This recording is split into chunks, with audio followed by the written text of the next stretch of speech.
사람들이 다윗에게 전하여 이르되 보소서 블레셋 사람이 그일라를 쳐서 그 타작마당을 탈취하였더니 하니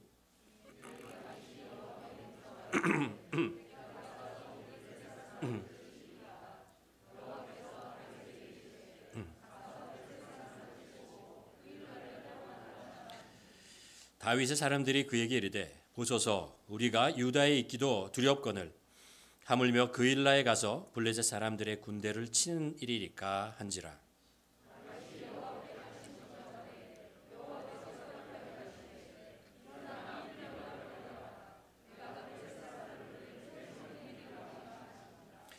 다윗과 그의 사람들이 그일라로 가서 블레셋 사람들과 싸워 그들을 크게 쳐서 죽이고 그들의 가축을 끌어오니라. 다윗이 이와 같이 그일라 주민을 구원하니라.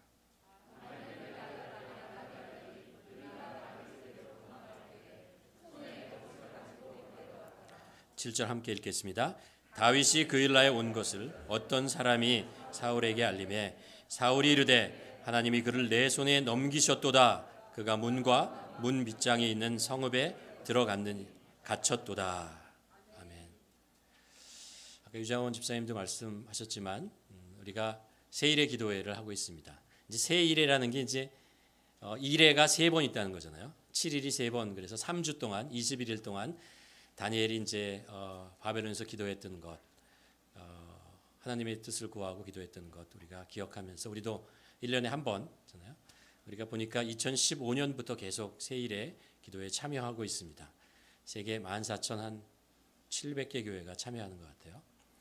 우리도 같이 참여해서 이 기간 동안에 또 찬양도 같이 하고 영상이지만 또 간증도 듣고 또 함께 기도하는 그런 시간을 가지고 있습니다. 세일의 기도회를 이제 이렇게 쭉 보면서 우리가 간증을 많이 듣는데 그것을 이제 이렇게 보고 이렇게 들으면서 제가 큰 위로가 됩니다. 어떤 점이냐 하면 우리가 지금 살고 있는 시대가 좀 어렵잖아요.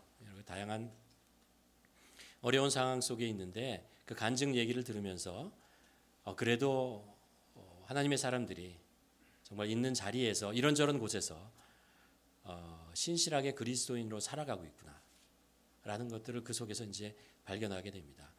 뭐 간증자들이 목사님도 계시고 선교사님도 계시지만 또 일터에서 삶의 일터에서 가정에서 이런저런 어려운 상황이지만 그래도 신실하게 그 자리를 지키며 하나님의 그 뜻을 나타내는 그런 모습을 보면서 큰 힘이 됩니다. 성경에도 보면 엘리야가 북이스라엘의 그 선지자였잖아요. 북이스라엘의 아합 왕이라고 가장 악한 왕. 정말 하나님을 믿는 사람들을 다 이렇게 핍박하고 죽이고 하나님의 선지자들을 이렇게 제거하고 이런 상황 속에서 엘리야가 좀 진실하게 좀 신실하게 좀 사역을 하려고 했는데 그게 잘 안 되잖아요. 마음속에 어떤 생각이 들었냐면 이제 나 혼자밖에 안 남았구나. 나의 믿음의 동지들이 다 어디 간 거야. 이런 어떤 그 참담함, 낙심하고 있을 때 그때 하나님께서 엘리야에게 그런 말씀을 하십니다. 바알에게 무릎 꿇지 않은 신실한 하나님의 백성 7천이 아직 있다 라는 얘기를 하면서 하나님께서 이렇게 격려해 주시는 그런 모습을 우리가 보잖아요. 이 세일의 기도에 간증하는 것을 이렇게 보면서 어디 간증자들이 하나님을 경험하는 사람이 그 세일의 기도에 나온 사람뿐이겠습니까? 그 외에도 있는 자리에서 하나님을 나타내고 주님의 제자로 살아가는 그런 많은 사람이 있다는 그것이 우리들에게 큰 힘이 됩니다. 여러분도 우리들도 있잖아요. 우리에게 주신 그 삶의 자리에서 또 기도하면서 성령님의 능력으로 또 그렇게 하나님의 영광을 나타내는 삶을 살아내시기를 주님의 이름으로 간절히 축원합니다. 저희가 2021년을 시작하면서 성경 구절 하나를 이렇게 마음에 새기면서 함께 우리가 1년 살자라고 말씀을 나눴습니다. 거기 어디냐면 빌립보서 4장 6절 7절 말씀입니다. 그 말씀을 우리가 다시 한번 같이 봉독해 보도록 하겠습니다. 빌립보서 4장 6절 7절입니다. 아무것도 염려하지 말고 오직 모든 일에 기도와 간구로 너희 구할 것을 감사함으로 하나님께 아뢰라. 그리하면 모든 지각에 뛰어난 하나님의 평강이 그리스도 예수 안에서 너희 마음과 생각을 지키시리라. 함께 기도하면서 이 시간을 통과해 가자라는 말씀을 나눴습니다. 기도라는 것이 무엇입니까? 기도는 하나님께 무엇인가 관고하는 거잖아요. 우리가 이 세상에 살면서 필요한 것들, 부족한 것들, 우리가 길이 막혔을 때, 앞이 보이지 않을 때, 문이 닫혔을 때, 힘이 딸릴 때, 용기를 잃어버렸을 때, 이럴 때 우리가 어디 가서 우리가 그것을 구하겠습니까? 하나님께 나가자라는 거죠. 그래서 하나님께 기도하고 하나님께서 열어주시는 그 길로 하나님이 공급하시는 것으로 여호와 일의 하나님을 우리가 경험하며 살자. 그런 말씀을 우리가 함께 나누었습니다. 우리가 하나님께 기도할 수 있는 것, 그리고 하나님께서 우리가 하는 기도를 들어주시는 이유가 무엇입니까? 그것은 하나님께서 우리의 왕 되시기 때문에 그렇죠. 하나님께서 우리의 목자 되시고 하나님께서 우리의 주인 되시기 때문에 그렇습니다. 이것은 하나님께서 우리에게 말씀하신 거고 우리에게 약속하신 것입니다. 우리는 하나님의 백성이고 하나님의 자녀이고 그렇죠. 하나님의 피조물입니다. 하나님이 사랑하는 사람들이죠.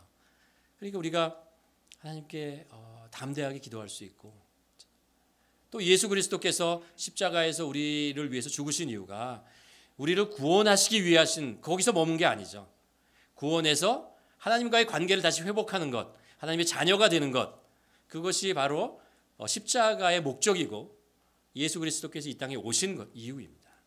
우리가 하나님 앞에 나가서 하나님과 소통하며 기도하는 것, 그것이 굉장히 중요하다는 것을 우리가 말씀을 통해서 알 수 있습니다.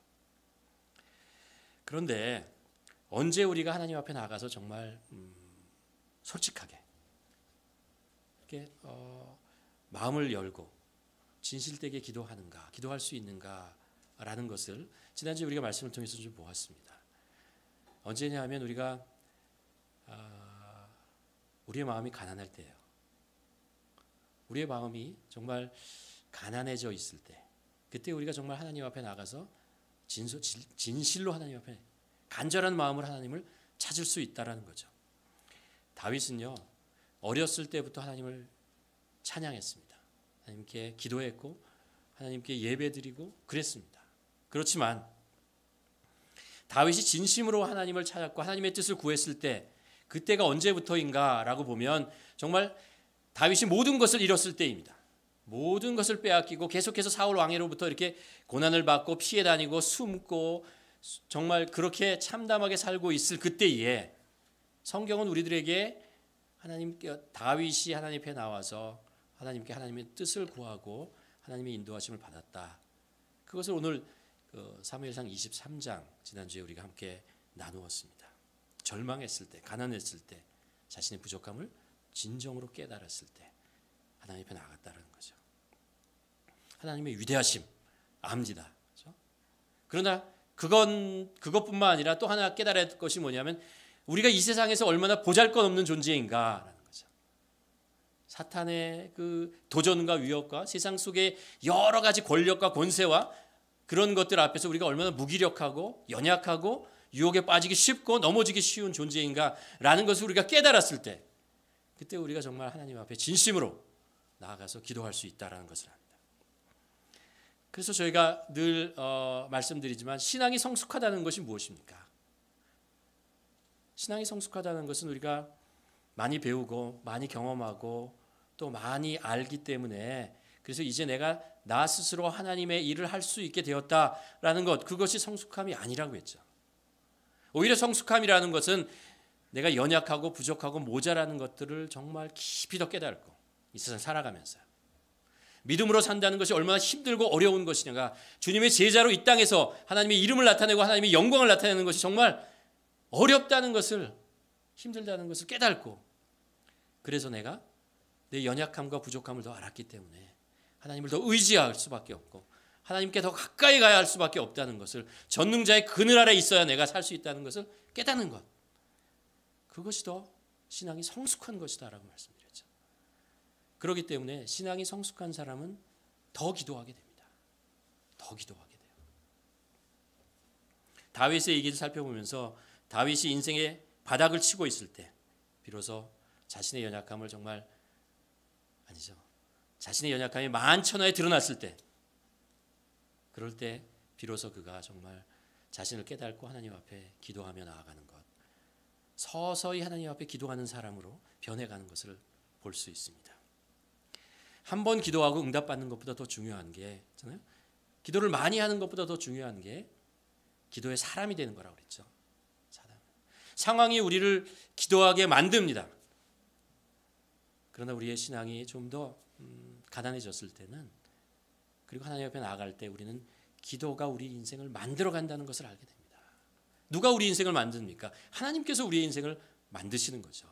그렇기 때문에 우리가 기도하면서 하나님의 응답을 받고 하나님의 인도하심을 받고 우리 인생이 하나님이 원하시는 대로 변해가는 거죠. 우리가 하나님이 원하시는 인생으로 살아갈 수 있는 방법은 딱 한 가지밖에 없어요. 기도하는 방법밖에 없습니다. 기도를 통해서 하나님의 뜻을 발견하고 하나님께 순종해 나갈 때 우리는 기도의 사람이 되는 것입니다. 그럴 때 모든 지각에서 뛰어난 하나님의 평강이 그리스도 예수 안에서 너희의 마음과 생각을 지키시리라. 여러분 아멘이십니까? 네. 오늘은 지난주에 이어서 한 번 더 기도에 대한 말씀을 여러분과 나누려고 합니다. 오늘 제가 여러분과 이제 2주 동안 나누려고 하는데 질문 드리면서 나갑니다. 뭐냐 하면 기도하지 않으면 우리들 삶에 어떤 일이 발생하는가? 또 하나 기도를 하면 우리 인생에 어떤 일이 일어나는가? 이 두 가지입니다. 오늘은 기도하지 않으면 우리 인생이 어떻게 되는가? 어떤 일이 발생하는가를 한번 살펴보려고 합니다. 기도라는 것을요 우리가 다른 말로 좀 표현할 수 있을 것 같아요. 뭐냐면 소통이라는 말, 소통, 커뮤니케이션한다, 대화를 나눈다라는 거죠. 그러니까 소통은 뭐예요? 내가 얘기하고 듣고 이러는 거 아니겠어요? 투웨이 커뮤니케이션이라는 것이죠. 우리가 기도한다는 것은 그러니까 뭐냐 하면은 소통한다라는 것이고요. 하나님께 기도한다는 것은 하나님과 소통한다라는 의미를 가지고 있습니다. 하나님과 소통하려면 세 가지 요소가 있죠. 소통이라는 것은 말하고, 그렇죠? 듣고, 그리고 순종하는 것입니다. 그냥 이 세 가지 중에 하나라도 빠지면 그것은 사실 진정으로 소통하고 있는 것이 아닙니다. 내가 얘기만 하고 하나님의 말씀을 들으려고 하지 않는 거나, 하나님의 말씀을 들었는데도 그것을 실천하지 않는다면, 그대로 살려고 발버둥 치지 않는다면 그것은 하나님과 소통하는 것이 아닙니다. 왜냐하면 소통은 관계를 맺는 것이기 때문에 그렇잖아요. 하나님과의 올바른 관계를 맺을 수 없게 되는 것이죠. 오늘 본문에서 보면 다윗이 하나님 앞에 나아가서 기도하는 장면을 여러 번 우리들에게 소개하고 있는데, 그것이 우리가 보통 이제 기대했던 그런 기도가 아니라는 것을 알 수 있습니다. 무슨 얘기냐 하면은 다윗이 하나님 앞에서 기도하는데 어떤 거룩한 미사 여구를 내놓거나 아니면 그렇게 장황하게 기도하고 있지 않다라는 것을 알 수 있습니다. 성경은 이렇게 간단하게 얘기해요. 다윗이 여호와께 묻자오되라고 얘기합니다. 다윗이 하나님께 묻고 하나님께서 대답하는, 하나님께 이르시되, 이렇게 얘기를 하고 있습니다. 그러니까 하나님과 다윗 사이에 소통이 이루어지고 있다는 것을 우리가 알 수 있고, 다윗이 그 하나님의 음성을 들었을 때, 하나님의 말씀을 들었을 때 그것에 순종해서 그일라에 가서 블레셋과 전쟁을 하는 것을 알 수 있습니다. 그러니까 우리가 아까 질문했던 거 있잖아요. 우리가 기도하지 않을 때 어떤 일이 발생하느냐라는 그 질문을 좀 바꿔서 얘기하면 이런 것이죠. 우리가 하나님과 소통하지 않으면 우리 삶이 어떻게 되는 것이냐. 우리가 하나님과 진정으로 소통하지 않는다면 우리 삶 속에서 어떤 일들이 발생하는가라는 것입니다. 우리가 하나님과 진정으로 소통을 하면 우리 인생에는 어떤 일이 일어나는가라는 거죠. 오늘 우리가 하나님과 소통하지 않으면 우리 삶에 어떤 일이 발생하는가라는 것을 오늘 본문을 통해서 살펴보려고 합니다. 사실 하나님과 소통하지 않으면, 하나님께 기도하지 않으면 우리는 알죠. 그렇죠? 하나님과 거리가 멀어집니다. 우리에게 거룩이 떠나갑니다. 그 세상 일에 우리가 관심이 가고 마음이 빼앗기죠. 그런 것과 더불어서 오늘 본문 속에 나타난 모습을 좀 보려고 합니다. 이제 우리가 보고 있는 것이 사무엘상이잖아요. 사무엘상 이제 앞부분을 보는데 그 속에 성경이 우리에게 두 사람을 보여줍니다. 하나는 사울이고 하나는 다윗이죠.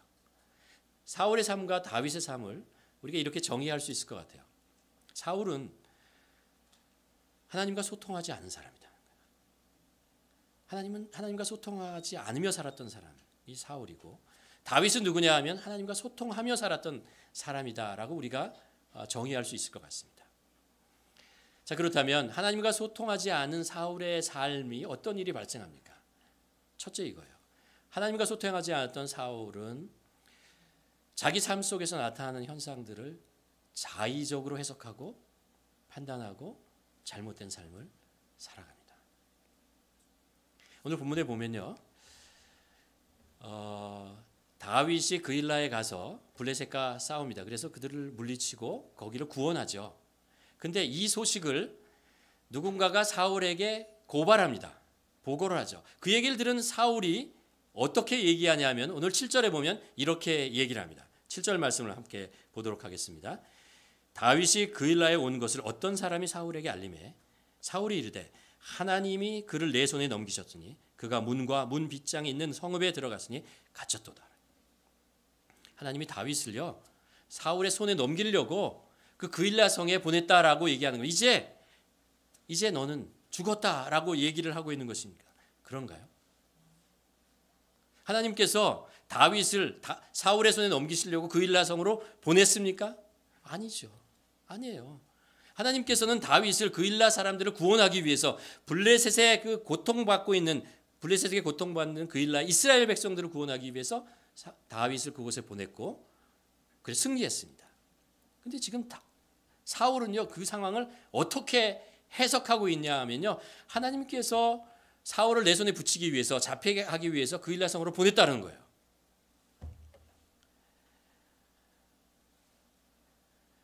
사울 왕은 하나님과 소통하며 살지 않았습니다. 하나님의 뜻에 관심이 없었습니다. 그래서 자기 앞에 펼쳐지는 사건을요 자의적으로 판단하는 거예요.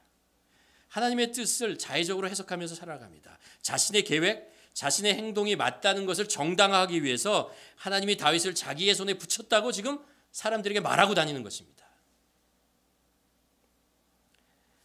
하나님과 소통하지 않으면 자신의 행동을 정당하기 위해서 하나님을 이용해요. 하나님을 이용하면서 삽니다. 하나님의 사울에 대한 이야기를 성경을 가만 보면요 계속해서 이런 이야기를 합니다. 여호와 하나님께서 이렇게 말씀하셨다. 이게 하나님의 뜻이다. 여호와 하나님께서 너를 축복하리라. 이런 이야기를 합니다. 그런데 사울은요 하나님과 소통하지 않은 사람이에요. 그럼에도 불구하고 그 얘기를 습관적으로 반복적으로 그렇게 얘기하고 있습니다. 왜요? 이스라엘이라서 그래요. 이스라엘의 왕으로서 자기가 이 왕의 직책을 유지하려면 계속해서 여호와 하나님에 대한 이야기를 해야 된다는 그런 생각을 가지고 있는 것입니다. 자기 마음속에서는 신앙이나 하나님과 소통하는 그런 습관이나 이런 것이 없는데도 불구하고 그렇게 살아가는 거죠. 사람들은 동일한 사건을 보고도 다르게 해석합니다. 다르게 판단하고 나가죠. 이스라엘 백성들이 이집트에 나와서 가데스 바네아라는 곳에 있을 때 정탐꾼 12명을 이제 가나안 땅으로 보내는 사건이 있죠. 그 땅이 정말 우리가 들어갈 만한 땅이냐 아니냐 정탐하기 위해서 보냅니다. 근데 돌아와서는요. 그 12명 중에 10명은 아니요 라고 얘기합니다. 가면 안 됩니다 라고 얘기합니다. 그런데 2명은 가는 것이 하나님의 뜻입니다. 가야 합니다. 갈 수 있습니다 라고 얘기합니다. 똑같은 것을 봤어요. 똑같은 상황을 보고 똑같다고 표현을 합니다. 그런데 한쪽에서는 하나님의 뜻에는 관심이 없어요. 한쪽에서는 하나님의 뜻을 알아요. 그래서 가야 한다라고 얘기를 합니다. 여러분 기도는 결코 형식적일 수가 없어요. 습관처럼 형식적으로 하는 것은 아무 의미가 없어요. 왜냐하면 기도라는 것은 하나님과 소통하는 것이기 때문에 그렇습니다. 우리가 기도할 때마다 늘 하나님의 응답을 듣지 못할 수도 있어요. 그렇죠? 그러나 그럼에도 불구하고 우리가 기도는 하나님과 소통하는 것이기 때문에 우리가 가난한 마음으로 정직한 마음으로 하나님 앞에 계속해서 나가야 됩니다. 하나님과 소통하는 것이기 때문에 하나님의 그 기도, 하나님께서 우리에게 허락하신 그 기도의 자리를 계속해서 지켜나가야 됩니다. 그러다 보면 우리가 하나님과 소통하게 돼요. 하나님의 음성이 들리고 이렇게 들리지 않을지 몰라도 하나님이 나에게 주시는 마음이라는 것을 확신하게 됩니다. 이것은 하나님이 원하시는 거야. 이게 하나님의 마음이야. 하나님의 뜻을 안다는 것은요, 하나님의 마음을 안다는 거예요. 마음과 마음이 만나는 것이고 영과 영이 만나는 것입니다. 그래서 우리가 이렇게 귀로 듣는 음성은 듣지 못할지 몰라도 우리가 알아요. 이게 하나님의 뜻이구나. 하나님이 나에게 원하시는 것이구나. 라는 것들을 내 마음속에 확신으로 가질 수 있다는 거지. 이게 뭐예요? 하나님과 소통하고 있기 때문에, 하나님과 소통을 통해서 친밀한 관계를 맺고 있기 때문에 이게 가능한 것입니다. 그렇기 때문에 우리가 계속해서 기도의 자리를 지키고 기도의 자리로 나아가야 됩니다. 그러다 보면은 하나님의 뜻을 알게 되는 것입니다. 소통은 내 얘기를 하는 것으로 끝나지 않죠. 상대방의 이야기를 듣는 것입니다. 상대방의 이야기를 듣는 것으로 끝나지 않습니다. 그 이야기대로 행동하는 것을 포함합니다. 우리가 기도를 하고 우리 신앙생활을 하는 것은 하나님을 내 편으로 끌어들이기 위해서 우리가 신앙생활을 하는 것, 기도하는 것이 아닙니다. 내가 하나님 편이 되기 위해서 가는 것입니다. 내가 하나님의 자리로 가는 것입니다. 그것이 신앙생활이죠. 그러기 위해서 우리는 포기라는 게 필요해요. 내려놓음이라는 것이 필요하고, 그리고 듣는 귀가 필요합니다. 계속해서 들으려고, 그리고 애를 쓰고 하나님의 마음을 이해하려고 해야 됩니다. 그래서 우리가 성경을 보고, 그래서 우리가 예배를 드리고, 그래서 우리가 기도를 하는 거죠. 제가 죄송합니다. 나이를 들면서 생기는 것이 뭐냐면요, 남의 얘기를 듣는 것은 형식적이고 자꾸 내 얘기만 하려고 그래요. 자꾸 내 얘기를 자꾸 고집하며 자꾸 내 얘기만을 하려고 합니다. 이게 자꾸 나중에 생각해 보면 내가 소통을 한 거야, 아니면 원웨이 커뮤니케이션을 한 거야, 이런 생각을 하게 됩니다. 하나님 앞에서도 내가 그렇게 기도하는 것이 아닌가라는 그런 반성을 하게 됩니다. 조금 경험이 생기고 지식이 쌓이고 자꾸 그러면서 자꾸 참견하고, 그리고 내가 참견해야 뭐가 잘 돌아갈 것 같은 그런 생각이 됩니다. 그래서 정말 부단히 제가 기도하는 게 뭐냐면요, 기도 먼저 하자. 부단히 기도 먼저 하자. 기도 먼저 해야겠다. 제가 다니엘 기도회를 하면서 이제 기도하고 말씀을 듣고 찬양하면서 이렇게 하나님께서 주시는 이렇게 마음이 영감이 있으면 노트에 이렇게 적어요. 자꾸 적는데, 지난 엊그제건가 제가 이런 글을 하나 적었습니다. 목사의 사명은 사람들의 삶, 상황, 사건들을 살펴보면서 그 중에 기도의 제목을 듣고 찾고 모아서 그분을 위해서 중보하는 것이다. 자꾸 이 마음을 하나님께서 저에게 말씀하시는 것을 들어요. 제가 목사로서 관여할 때가 있습니다. 그것은 내가 기도했더니 하나님께서 관여하라고 하실 때 하는 건데, 그렇죠? 기도하기 전에 자꾸 무엇인가 하려고 하는 것, 그렇죠? 사실 그런데 우리가 자녀들과의 관계도 그렇고, 배우자와의 관계도 그렇고, 성도들과의 관계, 그리고 세상 속에서도 마찬가지입니다. 자꾸 이렇게 내가 관여해야 무엇이 될 것 같고 가르치고 그리고 고쳐주려고 합니다. 근데 먼저 우리가 이야기를 듣고, 그 속에서 사람들의 이야기 속에서의 기도 제목, 내가 저분을 위해서 이런 것을 기도하라고 하나님 말씀하시는구나. 기도 제목을 찾고, 그리고 먼저 기도를 하는 것, 이것이 정말 중요하다라는 것을 깨닫게 됩니다. 그렇지 않으면 어떻게 되냐면요, 사울처럼 되는 거예요. 상황을 자의적으로 해석하고 멈춰야 할 때 자꾸 가고, 가야 할 때 자꾸 멈춰서 헛발질을 하며 살아가는 것이죠. 그래서 두 번째로 우리가 하나님과 소통하지 않으면은 자꾸 나가 나타납니다. 내 모습이 나타나고 내가 높아지게 됩니다. 오늘 본문 7절을 다시 보면요, 사울이 이런 말투를 우리가 배울 수 있습니다. 다윗이 그일라에 온 것을 어떤 사람이 사울에게 알림해 사울이 이르되 하나님이 그를 내 손에 넘기셨다는 거예요. 내 손에 넘기셨다. 내 뜻, 내 것, 내 마음, 내 능력, 이런 것이 자꾸 나타나는 것입니다. 그 이유는요, 냉정하게 얘기하면 그래요. 왜 내 뜻, 내 것, 이런 자꾸 주장을 하냐면요, 냉정하게 얘기하면 이거예요. 하나님의 뜻을 모르기 때문에 그래요. 하나님과 소통하지 않기 때문입니다. 기도를 해도 형식적으로 되고 하나님의 뜻을 알지 못하기 때문에 그래요. 자아가 강한 사울은 자기의 뜻대로 그래서 계속해서 나갈 수밖에 없습니다. 자기의 그 주어진 그 책임과 그 일들은 해나가야 되는데 하나님과는 소통이 되지 않고 하나님의 뜻은 별로 관심이 없으니까 그 일을 해나갈 수 있는 것은 자기의 뜻대로 하는 수밖에 없어요. 내 방법대로 하는 밖에 없습니다. 우리가 알지만 사울 왕이 아말렉과의 전쟁을 하고 승리하고 돌아올 때 갈멜산에 가가지고 자기의 승전 기념비를 세워놓잖아요. 딱 세워놓습니다. 왜요? 승리했으니까. 내가 잘났어요. 사울이 잘났어요. 전쟁에 나가서 이겼거든요. 그러니까 그것에 대한 기념비를 세워놓는 것입니다. 분명 아말렉과의 전쟁은 하나님의 뜻이었어요. 그렇죠? 사울은 그것을 사무엘로부터 전해 들었습니다. 근데 상관이 없어요. 아무튼 내가 나가서 이겼어요. 내가 승리했어요.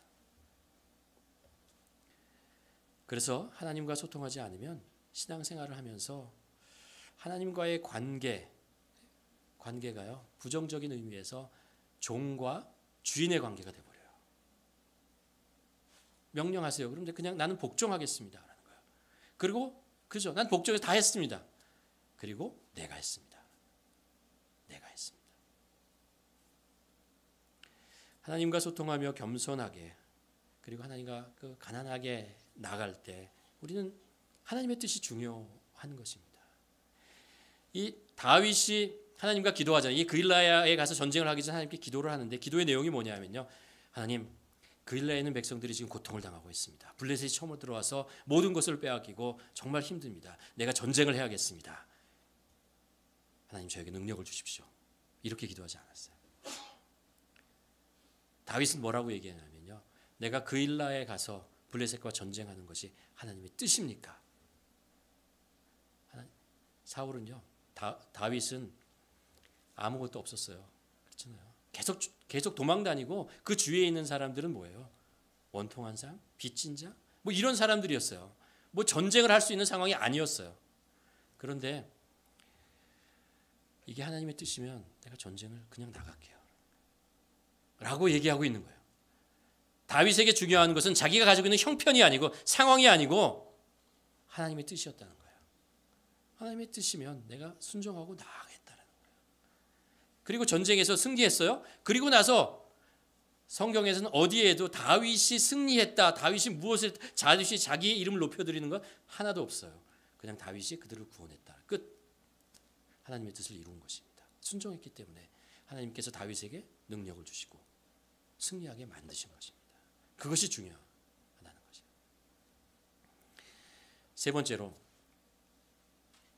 사울의 삶을 보면서 하나님과 소통하지 않으면 발생하는 일이 뭐냐면요. 불안해요. 피곤해요. 그리고 분주합니다. 분주해요. 자신이 하는 말과 자신이 하는 행동이 자신이 없어요. 이게 하나님의 뜻인지를 잘 모르거든요. 자신이 없어요. 그러니까 무엇인가 하고 있어도 불안합니다. 이게 하나님의 뜻인지 하나님이 원하시는 건지 잘 모르기 때문에 불안합니다. 사울 왕은 40년 동안 왕이 되고 나서 이런저런 전쟁에 참여하죠. 많은 전쟁을 합니다. 암몬과도 전쟁을 하고 블레셋과도 전쟁하고 그리고 아말렉과도 전쟁을 합니다. 그리고 많은 전쟁에서 승리를 해요. 이겨요. 그런데 사울 왕은 늘 불안했어요. 여전히 두려웠습니다. 그는 또 전쟁을 하기 전에 하나님께 제사를 드렸고요. 전쟁에서 승리하고 들어오면요. 또 승리했다고 감사하는 제사를 드렸습니다. 그런데 이게 다 형식적이었어요. 하나님과의 어떤 관계 속에서 하나님을 소통하는 것에서 이루어지는 것이 아니고 그냥 형식적으로 습관적으로 하는 그런 것으로 해냈다는 것입니다. 그래서 평생 동안 전쟁을 하느라고 동분성주하고 승리했지만 여전히 전쟁이 멈추지 않아요. 승리했어요, 분명히. 근데 또 쳐들어와요. 또 전쟁을 해야 돼요. 또 나가야 됩니다. 그리고 승리를 했어요. 근데 불안해요. 왜요? 또 쳐들어올 걸 아니까. 또 전쟁을 해야 되는 것을 아니까. 바쁘게 허겁지겁 뛰어다니는 것입니다. 그래서 성경을 보면요. 사울 왕이 40년 동안 이스라엘을 다스렸지만 사울 왕이 정복한 그 영토가 어디인지, 그들로부터 전쟁에서 승리해서 어떤 민족을 정말 정복했는지 이런 얘기가 없어요. 왜냐하면 그런 일이 일어나지 않거든요. 전쟁은, 승리는 다음 전쟁을 위한 전초전, 서막일 뿐이에요. 또 전쟁을 해야 되는 것입니다. 분주하고 힘들게 열심히 쫓아다니면서 전쟁을 했지만 또 전쟁을 해야 됩니다. 또 싸워야 합니다. 적들은 물러나지 않아요. 잠깐 물러나다가 또 정비해서 쳐들어오고 또 싸웁니다. 우리의 삶도 마찬가지예요. 우리의 삶도 맞아요.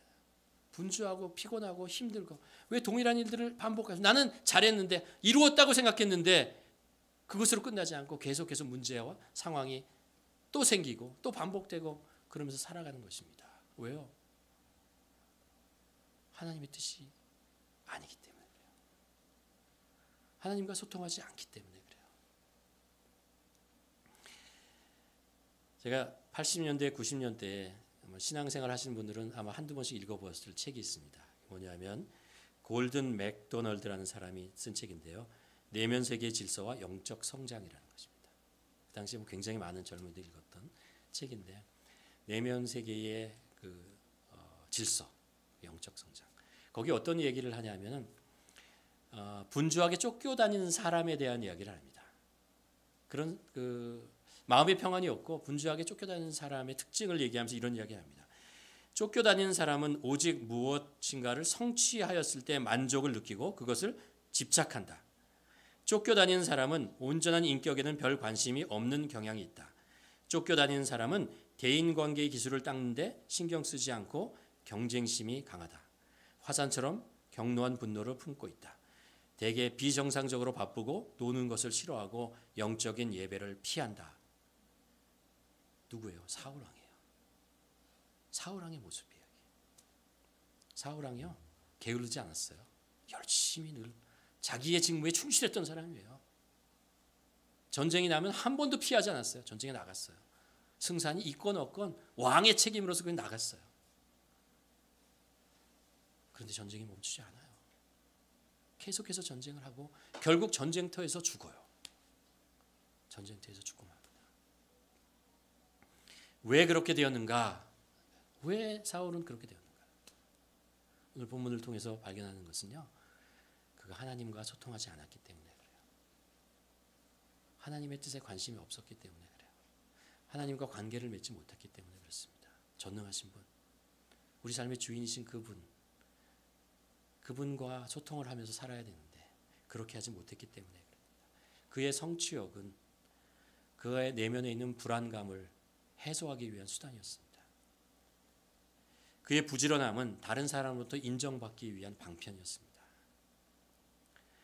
내 안의 평안과 만족은 우리가 무엇을 성취함으로써 이루어지는 것이 아닙니다. 그건 잠깐 이루어지는 거예요. 마치 우리가 배고플 때 밥을 먹으면 잠깐 배부르죠. 그러나 4시간, 5시간 걸리면 또 배고파요.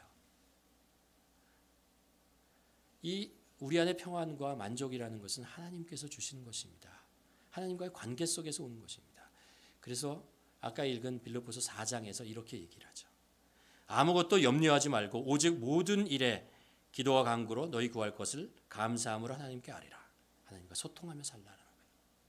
그러면 그러하면 모든 지각에서 뛰어난 하나님의 평강이 그리스도 예수 안에서 너희의 마음과 생각을 지키시리라 하라. 사도 바울이 뭐라고 얘기하냐면 너희가 모든 것들을 하나님께 기도하고 간구로 아뢰라 그럽니다. 그러면서 뭐라고 했냐면 그러면은 하나님께서 응답해 주실 것이다 라고 이렇게 이야기를 이끌어가지 않고 하나님께서 지각에 뛰어나신 하나님께서 너희에게 너의 마음과 생각을 지키시리라. 하나님의 평강이 너에게 임하리라 라고 얘기를 합니다.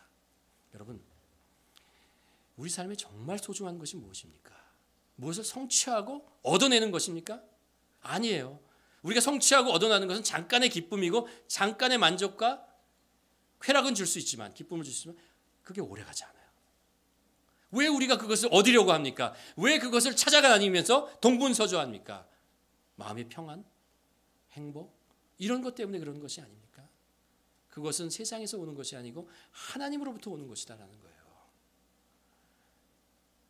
하나님께서 우리가 기도와 간구로 하나님께 아뢰올 때 무엇이 우리에게 오냐면 하나님께서 우리의 삶을 인도하시고 지켜주시고 이끌어 가신다는 것을 우리가 알기 때문에 그럽니다. 한 번에 기도 응답을 받는 것 좋은 거죠. 그러나 그것이 중요한 게 아니에요. 하나님과 관계를, 기도의 자리를 계속 지키고 하나님과 관계를 맺으며 소통하고 있을 때 우리의 삶을 하나님께서 책임지시고 우리의 삶을 인도하신다는 것을 확신을 받는 게 더 중요하다고 그랬죠. 그게서 훨씬 더 소중한 것입니다. 그럴 때 우리는 세상을 살면서 평안하게 살 수 있어요. 우리가 하는 일이, 우리의 마음이 평안해야 우리가 하는 일에 기쁨을 얻는 거지, 우리가 하는 일을 잘해서 우리가 기쁨을 얻는 것이 아니라니까요. 평안을 얻는 것이 아니라니까요. 먼저 우리 안에 평안과 확신이 서야 됩니다. 믿음이 있어야 됩니다. 무슨 믿음이에요? 하나님께서 우리의 삶을 책임지시고 인도하신다는 그 확신을 먼저 갖는 것. 그것을 더 우리 안에 더 차곡차곡 쌓아가는 것. 내가 서 있는 이 땅이 흔들리지 않는다는 것을 알아야 합니다. 그래야 그 위에 집을 짓죠. 내가 살고 있는 이 땅이 흔들리지 않는다는 확신이 없는데 그 집에 아무리 멋있는 집을 지어야 무슨 소용이 있습니까? 집을 짓고도 불안합니다. 걱정이 됩니다. 아무리 그 집을 단단하게 벽돌로 지었든 그 안에 정말 고급스러운 것을 채워넣든 무슨 소용이 있어요. 그게 흔들려서 내가 모래 위에 집을 지었고 있다면 언제 무너질지 모르는데 어떻게 평안과 만족이 있을 수 있겠습니까? 그래서 성경은 우리들에게 하나님과의 기도와 간구를 하나님과 소통하고 하나님과 관계를 맺으면서 한 발 한 발 주님이 인도하시는 길로 나아간다라는 것입니다. 상황이 우리를 기도하게 만드는 삶을 좀 더 뛰어넘어서 우리가 기도하면서 기도가 우리의 인생을 만들어가는 삶으로 살아가야 합니다. 세상은 늘 흔들려요. 세상은 늘 흔들리고 불안한 것이 세상입니다. 여기 오래 사신 분들 아시잖아요. 어떤 일을 겪었는지 아시잖아요. 전쟁도 있었고요. 우리나라는 뭐 구테타도 있었고요. IMF라는 것도 있었고요. 졸지에 모든 것을 빼앗게 된 수많은 사건들을 겪었습니다. 세상은 앞으로도 그런 일이 일어날 것입니다. 그것을 의지하고 그것을 붙잡고 살면 우리 인생은 계속해서 불안합니다. 계속해서 걱정과 근심 속에서 땀을 흘리고 수고를 하지만 전쟁은 또 돌아옵니다. 올 때마다 전쟁은 불안하고 걱정이 되죠. 그러나 우리가 하나님과의 관계를 맺어놓는다면, 우리가 하나님과 소통한다면, 그러면 하나님이 주시는 평강이 우리에게 임하고 우리의 생각과 우리의 마음을 하나님께서 지켜주십니다. 오늘 저희가 하나님과 소통하지 않으면 어떤 일이 일어나는가, 사울의 삶을 통해서 우리가 바라보았습니다. 하나님과 소통하지 않으면 삶을 자의적으로 해석하면서 잘못된 길로 가기 쉽다는 거죠. 그리고 내가 자꾸 나타나고 내가 드러나게 되고, 또 하나님과 소통하지 않으면 불안과 분주함과 그리고 피곤함이 우리 삶에 늘 끊이지 않게 일어납니다. 여러분, 바라기는 우리가 21일간 세일의 기도회를 합니다. 이 기간 동안에 우리가 하나님께 우리의 기도 제목을 쓰고 기도하고 하나님께서 응답해 주시기를 간절히 소원합니다. 매년 보면 그렇게 해서 기도하시는 분들이 정말 이루어지는 것들을 하나님께서 응답하시는 것을 많이 듣습니다. 저도 그렇고요. 사실 더 중요한 거는요, 21일 동안 우리가 하나님과 소통하는 훈련을 해야 합니다. 매일 하나님께 묻고 또 하나님의 음성을 들으려고 하고 귀를 기울이고 우리가 들려왔을 때 그것을 순종하며 살아갈 때 하나님께서 우리 삶을 인도하신다는 그 확신 갖는 거죠. 그래서 여러분 21일 동안, 앞으로는 21일도 안 남았는데요. 그동안 아침에 일어나면 잠깐 좋아요. 잠깐 30초라도 좋고 1분이라도 좋습니다. 잠깐 기도하고요. 하나님, 내가 오늘 일어나서 다시 눈을 뜨고 새로운 하루를 시작하게 해주셔서 감사합니다. 오늘도 하나님이 주신 능력으로 살 수 있도록 도와주시옵소서. 한번 기도하고, 밥 먹을 때 이 음식 주셔서 감사합니다. 이 음식이 내 육체와 내 생각을 깨우게 하여 주시옵소서. 건강을 주시옵소서. 그 일터에 나가서도 이 일터가 정말 하나님이 축복하는, 하나님이 주이신 그런 일터 되게 하시고, 내가 오늘 만나는 일들, 해야 되는 일들을 하나님이 주신 능력으로 잘 처리할 수 있도록 도와주시옵소서. 기도하고, 점심시간에 기도하고, 일 끝날 때 기도하고, 집에 오면서 기도하고, 운전대 잡았을 때 다시 기도하고, 잠깐씩 기도하면서 우리를 기도하면서 끝나지 말고요. 한 1분 기도했으면 한 30초는 하나님의 음성을 좀 들으려고 노력을 한번 해보시기 바랍니다. 하나님의 마음을 좀 느껴보려고 한번 노력해 보시기 바랍니다. 그렇게 우리가 세일의 기간 동안에 보면서 바라기는 우리가 기도의 사람으로 조금씩 성장해 나가는 우리 모두가 되기를 주님의 이름으로 간절히 축원합니다. 기도하시겠습니다. 우리 한번 기도했으면 좋겠습니다. 여러분 가지고 있는 기도의 제목들이 무엇입니까? 하나님께서 어떤 나의 기도에 응답하기를 바라십니까? 여러분 그거 잠깐 내려놓고요. 한번 이렇게 기도했으면 좋겠습니다. 하나님, 제가 하나님의 그 기도하는 사람이 되게 하여 주시옵소서. 늘 깨어서 기도하고 겸손한 마음으로 기도하고 하나님께 기도하는 것을 기뻐하고 하나님과 기도하는 그 순간을 정말 누리는, 즐거워하는 그런 자 될 수 있도록 도와주시옵시고, 그래서 내가 걷는 발걸음, 내가 하는 일, 내가 나아가는 길이 주님의 손안에, 주님의 전능자의 그늘 아래 있다는 것을 확신하며 살아가는 그런 인생 되게 하여 주시옵소서. 기도가 나의 인생을 만들어가는 그런 인생 되게 하여 주시옵소서. 이 시간 한번 기도하기를 원합니다.